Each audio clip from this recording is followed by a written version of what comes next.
Hello, I'm Riley, and I'm doing a project about poultry.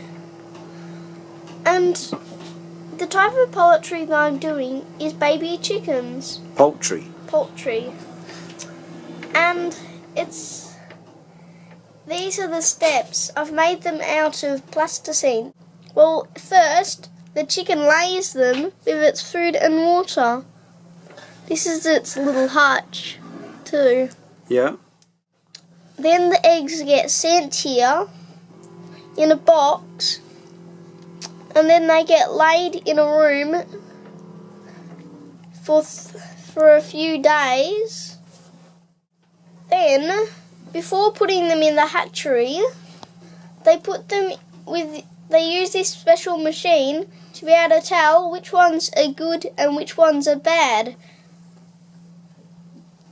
And when I say that, I mean if they're bad ones, they won't hatch, but if they're good ones, they will.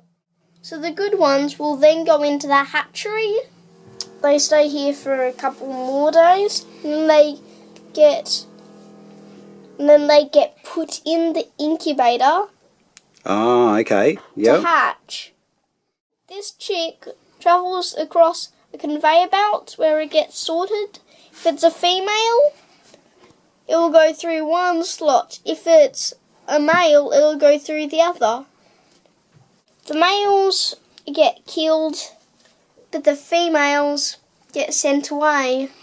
Here's a little female in the box. And then it gets sent away in a truck.